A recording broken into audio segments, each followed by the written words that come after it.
찬미 예수님, 오늘은 9월 26일 연중 제26주일입니다. 오늘 독서와 복음에서는 죄악이 만연한 세상을 고발하고 그 대책으로서 하나님의 영이 신자들에게 내려지기를 촉구하는 말씀을 들었습니다.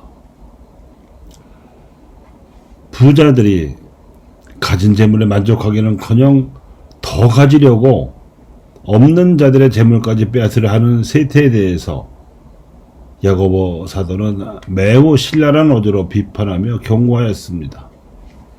자, 이제 부자들이요, 그들의 밭에서 곡식을 벤 일꾼들에게 주지 않고 가로챈 품삯이 소리를 지르고 있습니다. 이 아우성이 만군의 주님 귀에까지 들어갔습니다. 보십시오. 그대들의 재물은 썩었고 그대들의 옷은 좀먹었습니다. 그대들의 금과 은도 녹슬었으며 그 녹이 그대들을 고발하는 증거가 되고 불처럼 그대들의 살을 삼켜버릴 것입니다. 예수님께서도 악인들이 조장하고 죄인들이 저지르는 죄악에 대해서 무서운 경고를 내리셨습니다. 나를 믿는 이 작은 이들 가운데 하나라도 죄짓게 하는 자는 연자매를 목에 걸고 바다에 던져지는 편이 오히려 낫다. 내 손이 너를 죄짓게 하거든 그것을 잘라버려라. 내 발이 죄짓게 하거든 그것을 잘라버려라. 또 내 눈이 너를 죄짓게 하거든 그것을 빼 던져버려라. 이러한 심판의 언어들이 모자랄 만큼 어마무시한 죄악들이 나라의 정책이랍시고 버젓이 시행되는 바람에 온 나라가 지옥으로 변하고 극소수 양반들만 천국이었던 시대가 조선시대였습니다. 이러한 문제의 심각성을 깨닫고 천주교 신앙을 들여와서 좋은 나라를 만들어버리던 사람들이 양반들에 의해 박해를 당하여 많은 순교자들이 나왔습니다. 그들은 아무도 미워하지 않았지만 또한 천주님 외에는 아무것도 두려워하지 않았습니다.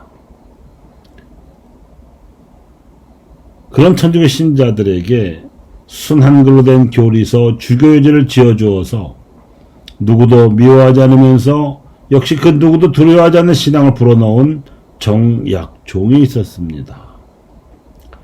양반 대신들은 그를 끌어와서 모진 고문을 가하며 이렇게 신문하였습니다. 정약종, 너의 사호는 무엇이냐? 아우구스티노다. 사호가 아니라 세례명이다. 회개하구나. 네 아비가 지어진 본명을 버린 까닭이 무엇이냐? 본명으로 돌아간 것이다. 새롭게 태어남이다. 너는 반가의 자식으로 태어나 반듯한 인성을 갖추었을 터인데 어찌 헛것에 들려있는가? 너의 이른바 천주가 실제해서 세상을 주관하고 있음을 네가 증명할 수 있느냐? 증명할 수 있다. 쉬운 일이다. 어린아이가 웃으면서 걸어올 때 나는 천주가 실제함을 안다. 그대들의 국법의 이름으로 백성들을 가지고 때릴 때 저들의 비명과 신음이 천주를 증명한다. 그대들의 악행을 미워하고 또 가엾이 여기는 내 마음을 통해서 천주는 당신을 스스로 증명하신다.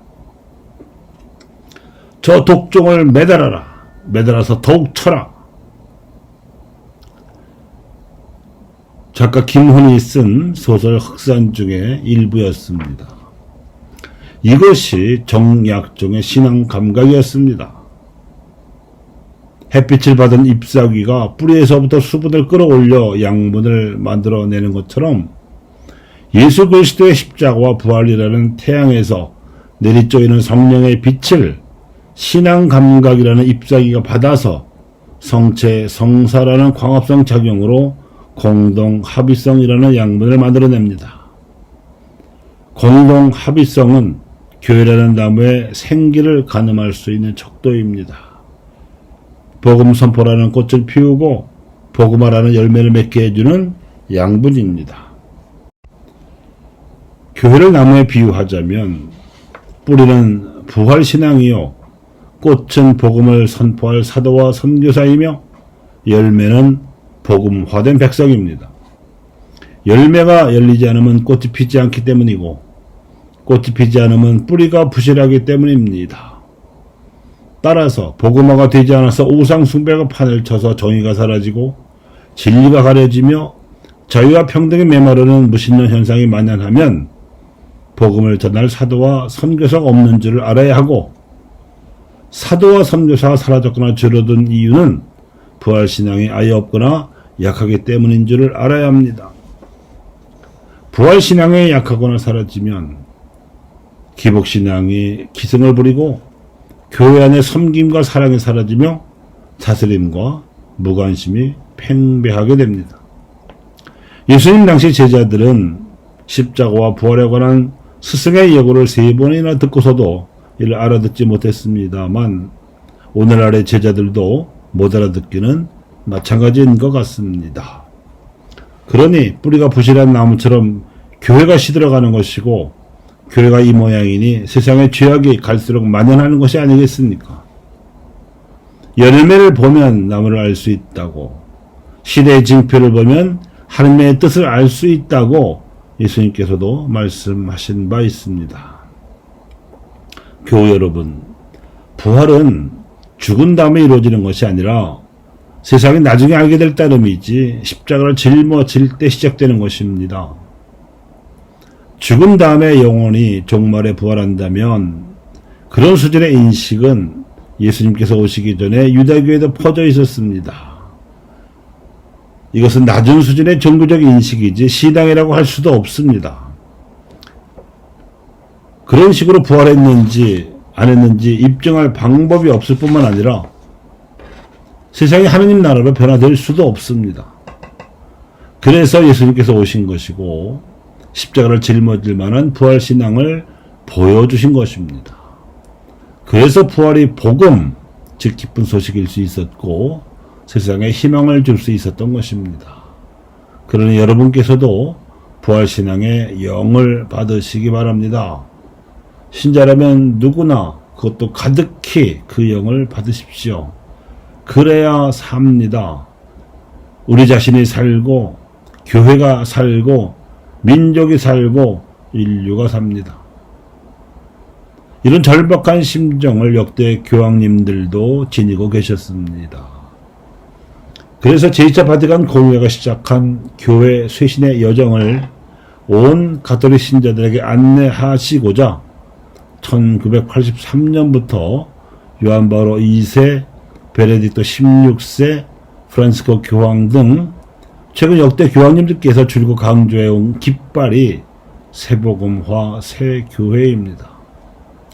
특히 2013년에 교황직에 오르신 직후에 복음의 기쁨이라는 교황 권고문을 내신 프란시스코 교황님께서는 새복음화와 새교회로 나아가는 길을 더 구체적으로 제시하시고자 즉위 다음 해인 2014년에 교회 생활의 신앙 감각을 내셨고 2018년에는 교회의 삶과 사명에 있어서의 공동 합의성이라는 제목의 교황 권고문을 내셨습니다.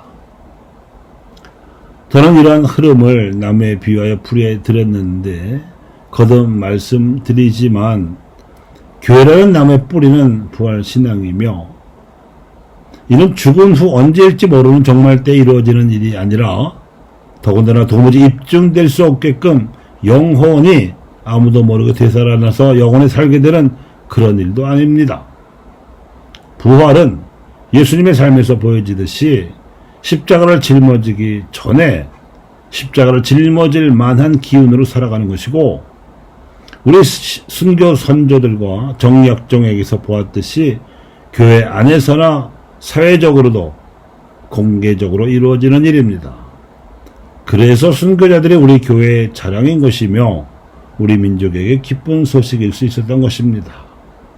그리고 우리도 이런 부활신앙을 지녀야 교회가 살고 민족이 살 수 있으리라는 희망이 움트는 것입니다. 또한 신앙 감각이란 이 부활 신앙이라는 뿔에서 피어나는 잎사귀이며 성체 성사라는 광합성 작용을 통해서 공동 합의성이라는 양분을 만들어내어 교회라는 나무를 살아있게 합니다. 그래야 새 복음화가 이루어지고 새 교회도 태어나는 것입니다. 이 모든 일은 우리가 하나님의 어리신 성령을 받아서 신앙 감각의 얼이 새로워지면 생겨날 수 있는 일입니다. 모세의 말대로 주님의 온 백성이 예언자가 되었으면 좋겠습니다. 부활신앙으로 깨어있는 신앙인이 되었으면 좋겠습니다. 이것이 순교자 성월의 마지막 주일에 제가 전해드리는 메시지입니다. 감사합니다.